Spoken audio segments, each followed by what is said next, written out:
So the reason that media companies are quite vulnerable is they aren't as mature as other organizations such as banks or hedge funds or those kinds of companies that have a lot more financial data to protect, and they've been in the industry a lot longer. So if you look at a bank 5 or 10 years ago, the security model was fairly immature. It wasn't that hard to break into. But through years of testing and being hacked, they've managed to harden themselves, and they're pretty robust these days.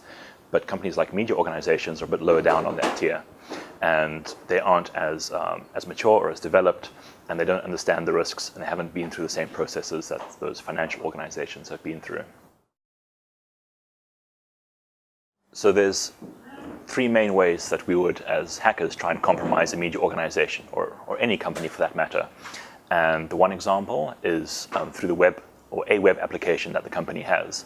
So a lot of media companies have a registration portal where you can sign up and maybe enter your details, maybe even payment details to get through a paywall to get subscriptions and this kind of data. And usually that's open to the public, so anybody can create an account. So as an attacker, what I would do, I would redirect my traffic through some anonymous network like Tor to create a bogus account, Joe Blogs, such that if I ever am discovered, they'll trace my traffic back to Brazil, say. So I'll create a free account, and then I'll look for weaknesses in the website. So depending how the website's been developed and who's developed it, there are likely to be some flaws that exist. So a lot of media organizations outsource the development to a company abroad or to some local company, and cost is usually the most overriding factor in determining who builds the system. Some small web application that's developed in a week by a third-party company is likely to have a lot of vulnerabilities, and that's why hackers will target at that level as opposed to the underlying operating system. The second way, which we use and which other underground hackers would use, is what we call a spear phishing attack. Now, the way that works is we don't directly target the website that we're interested in.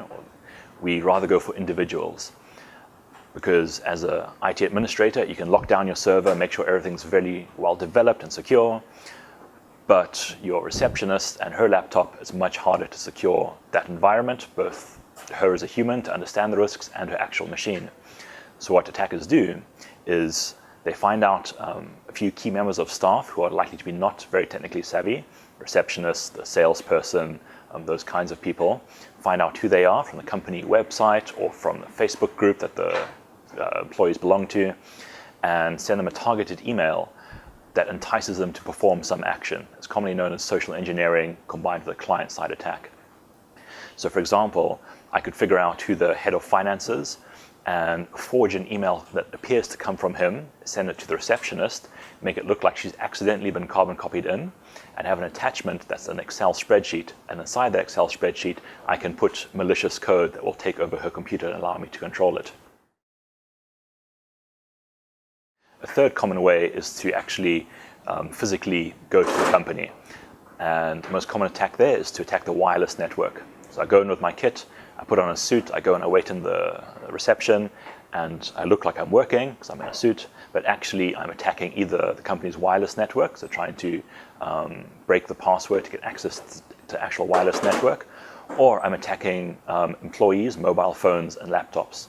So it's not that difficult to convince an employee's laptop to connect to an access point I control, and then all their traffic will go through my computer, and then I can see the credentials for their web portal logins or for their mail and for those kinds of things.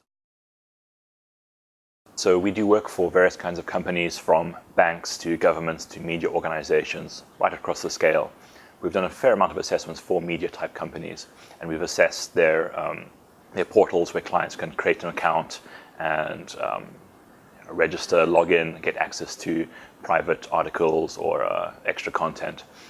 And most of the ones we've looked at use third-party content management systems, something like WordPress or Drupal. And it's typically developed by a third-party company that slightly customizes the system, deploys it, and then they leave and they're gone. Now, the problem with that, the problem that we found, is that 5 months down the line, there's some vulnerabilities found in WordPress, and it becomes publicly known that there is this particular vulnerability, and hackers all over the planet now have access to code that can compromise that system. And so we come along and we do an assessment and we see, okay, these guys are running WordPress version 1.2 or whatever it happens to be, and it's publicly known that there's a vulnerability, and we can get some code that can allow us to compromise the entire service, not just the WordPress instance, but take control of the entire web server itself. And at that point, we can just get direct access to the database and pull out all of the data that's been saved. That typically includes first name, last name, address, sometimes payment information, credit card details for tens of thousands of users. And there's a big market for that kind of thing. So the credit card data is, of course, the most valuable. You can sell that stuff very easily online on underground markets. But even if there's no financial data, just your name, your address, or just even your email address, that will be sold to marketers and spammers at a slightly lower cost.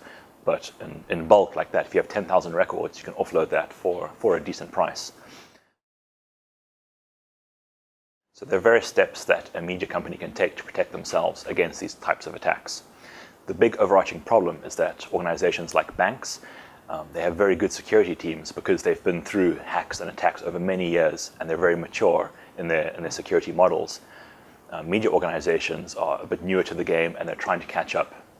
The most basic thing they can do to catch up is to have security awareness, keep security in mind, have, if not a security team, at least a security individual. And the benefit of that is that when things are going to be deployed, or when we need to bring in a third-party developer to build a system, he knows the questions to ask and the systems to poke to make sure that things are deployed in a secure manner. An IT guy or the regular developers, they know how to get stuff done basically, but they might not know the intricacies of security, and they may not understand the types of attacks that they will come under. And hackers always take the path of least resistance. So to attack eBay or a bank or something to get user data is very difficult. But if you can find a media organization that has fairly weak security, then that's what's going to be targeted. Grab the user data, you probably won't even notice you've been compromised, and then that gets sold on the black market.